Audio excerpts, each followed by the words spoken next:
Bonjour à tous, bienvenue dans le numéro 29 de la saison 3 de Left 2 The Rush Package, le tout premier numéro d'août. On démarre tout de suite avec les sorties de la semaine. Et on continue avec l'enquête aux 1000 chemins. L'enquête aux 1000 chemins, c'est un escape game pour les enfants à partir de 8 ans. Le principe est très simple, c'est un mélange entre escape game et livre dont vous êtes le héros. Vos enfants vont pouvoir découvrir l'aventure dans l'ordre où ils le souhaitent avec tout un tas d'énigmes, que ce soit des énigmes papier, il y a également des pistes audio à suivre en appelant certains numéros de téléphone, il y a également quelques petits bricolages et plein d'autres choses, beaucoup de manipulations dans cet escape game.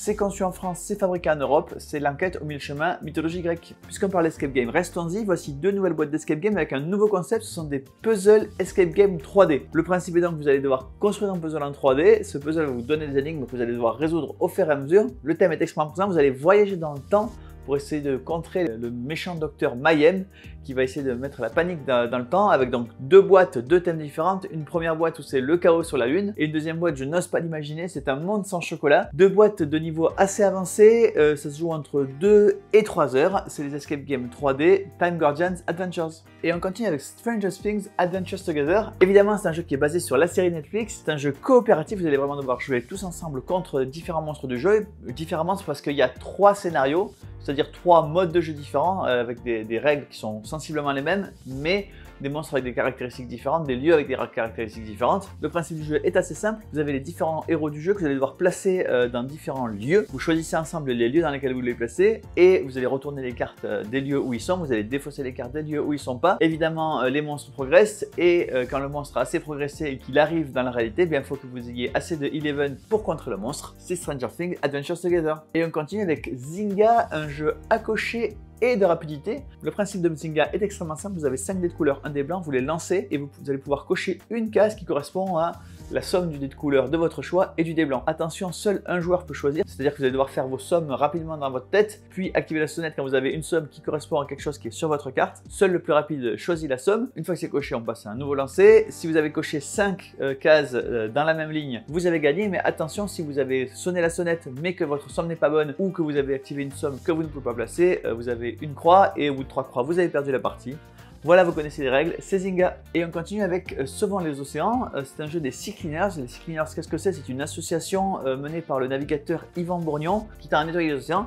Sur la mer, ils vont collecter le plastique avant qu'il devienne absolument irrécupérable. Sur terre, ils vont sensibiliser les gens pour qu'il y ait le moins de plastique possible dans la mer. Ici, une des façons qu'ils ont de sensibiliser les gens, c'est ce jeu de quiz dans lequel vous allez devoir, de façon coopérative, répondre à un certain nombre de questions sur la pollution et les océans. C'est souvent les océans. Et je le sais, nous sommes au mois d'août, mais déjà arrive le premier calendrier de l'Avent de 2023. C'est l'Escape calendrier de l'Avent Mystère au fond des mers. Le principe est évidemment très simple. Chaque jour, vous aurez une case à ouvrir qui va vous donner, si vous résolvez l'énigme, la case suivante. Donc chaque jour, vous devez résoudre une énigme pour avoir l'énigme suivante jusqu'au 25 décembre, évidemment. Ça se passe comme son nom l'indique au fond des océans. Et également, si vous ne trouvez pas la réponse, vous avez de façon cachée avec une loupe à utiliser 2 indices possibles plus la solution à l'énigme pour pas être bloqué, pour continuer à jouer tous les jours. C'est l'escape game calendrier de l'Avent au Mystère au fond des océans. Et on continue avec un premier jeu, le premier jeu de Francisco Fritelli, un auteur évidemment italien, dans lequel vous allez collecter des œuvres d'art. Vous allez jouer une carte qui va correspondre au nombre de cases dans votre pion va avancer, donc votre pion va se retrouver devant l'un ou l'autre des tableaux, puis jouer une carte face cachée. Une fois que chaque joueur a joué 4 fois, on regarde sur chaque tableau quel joueur a misé le plus de points, donc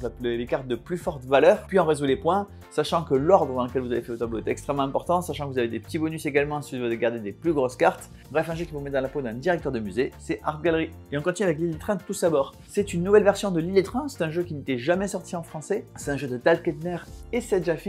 Seth Jaffe, vous connaissez peut-être ce nom si vous êtes fan de Eminent Domain, puisque c'est également l'auteur de Eminent Domain. Ici, L'Île des Trains tous à bord, c'est une version améliorée de L'Île des Trains, c'est-à-dire que vous allez avoir plus de choix et notamment de nouvelles ressources liées aux passagers, mais la mécanique reste évidemment la même. Vous avez des cartes qui vont servir de wagons, de locomotives ou de ressources. Vous allez devoir évidemment amasser un maximum de points en faisant circuler vos trains, mais la grosse originalité du jeu et le gros point fort du jeu, c'est l'interaction, c'est-à-dire que tous les joueurs ont évidemment des trains à faire circuler, mais vous avez intérêt à charger les trains de vos adversaires, puisque à chaque fois que vous chargez un train d'adversaire, vous allez gagner un bonus, que ce soit des cartes supplémentaires ou des ressources supplémentaires. Donc à vous de faire les bons choix en chargeant les bons adversaires, mais pas trop pour pas que ce soit eux qui remportent la partie. C'est L'Île des Trains tous à bord. Et on continue avec Skytear Horde.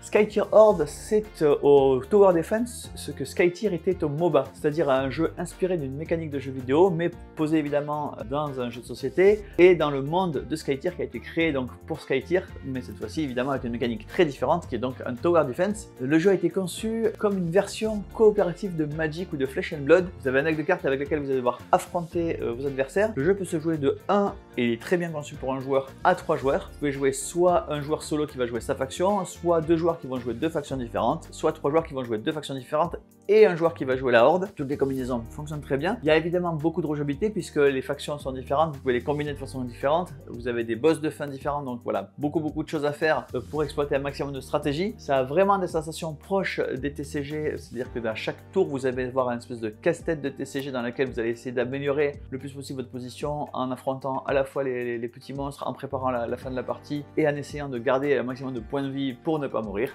C'est Skarkir Horde. Et on continue avec Runestones. Runestones, c'est un jeu de Rudiger Dodd. Vous le connaissez peut-être déjà, c'est l'auteur de Goa, d'Istanbul dans les jeux plus experts, mais aussi de Luxor et de Karuba dans les jeux plus familiaux.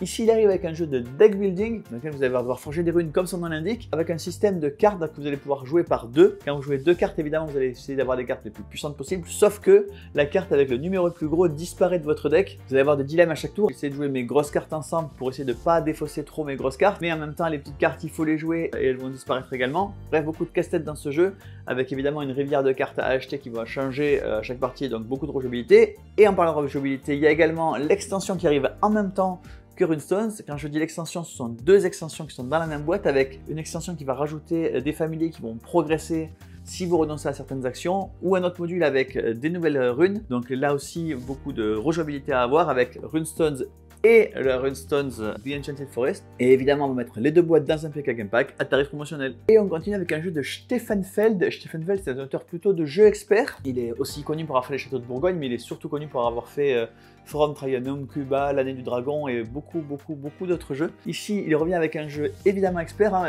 Le jeu s'appelle Marrakech, mais ça n'a rien à voir avec le jeu qui a gagné l'As d'Or en 2008, qui s'appelait aussi Marrakech, mais qui est un jeu beaucoup plus familial. Ici, on est sur un jeu de poste d'ouvrier. Il est tellement expert d'ailleurs qu'il a gagné le Diamant d'Or en 2023. Le Diamant d'Or, c'est ce prix qui est réservé aux jeux experts, puisque le jury de ce prix a estimé que la plupart des prix récompensaient plutôt des jeux familiaux, initiés ou initiés plus, plutôt que des vrais jeux à prise de tête et à grosse réflexion. Ici, pour un jeu expert, il est plutôt court, puisque ce sont des parties qui vont durer environ 2 heures. Vous avez plusieurs mécaniques qui se combinent. Vous choisissez vos actions en même temps avec une couleur de pion que vous allez pouvoir sortir, mais les couleurs ne sont pas toutes disponibles tout le temps. Vous avez la mécanique de tour, qui était celle de Amerigo, qui revient, c'est-à-dire que vous allez mettre les pions dans une tour. Les pions vont tomber plus ou moins selon s'ils sont retenus. Donc vous pouvez avoir les mêmes pions qui reviennent d'un tour sur l'autre, ou des pions qui sont bloqués un tour ou 2 dans la tour, ce qui va évidemment beaucoup influencer vos parties. Énormément de choses, énormément de matériel. C'est Marrakech, le Diamant d'Or 2023. Et on continue avec un grand classique revisité, et même revisité 6 fois, puisque nous avons ici 6 nouvelles versions du Petit Bac. Qu'est-ce qui change par rapport au Petit Bac classique? Ce sont 6 nouvelles versions avec des thèmes, évidemment, en fonction de la version. Vous avez la version génie avec des thèmes un peu plus difficiles, la version déjantée avec des thèmes les plus fun, la version 18+, je ne vous fais pas un dessin, les thèmes seront plutôt tournés vers les adultes, la version Girls Edition plutôt pour des thèmes girly, la version Junior à jouer avec les plus jeunes, et pour finir, la version classique qui est le Petit Bac tel que vous le connaissez. 6 nouvelles éditions du Petit Bac. Et on continue avec un accessoire quasiment indispensable pour jouer à Living Forest. Living Forest, vous le connaissez déjà, je vous le présente plus, c'est un jeu qui a eu un gros succès. Ici, voici le tapis pour jouer à Living Forest dans le plus grand déconfort. Le tapis est absolument magnifique, son toucher est extrêmement agréable. Vous pouvez jouer à Living Forest et avec l'extension Kodama, évidemment à faire des PK Game Pack, notamment un PK Game Pack avec Living Forest, l'extension Kodama, les Twimples et le tapis. Et on continue avec 2 puzzles spéciaux pour les 100 ans Disney, 2 puzzles 1000 pièces. L'un des puzzles est une rétrospective des meilleurs moments de Disney, l'autre puzzle est une soirée de gala des personnages évidemment emblématiques, Mickey, Minnie, Donald, Daisy et tous les autres. 2 puzzles 1000 pièces pour les 100 ans Disney. Et bien voilà, le numéro 29 de la saison 3 de l'hebdo de Garage Package est terminé, et moi je vous donne rendez-vous la semaine prochaine.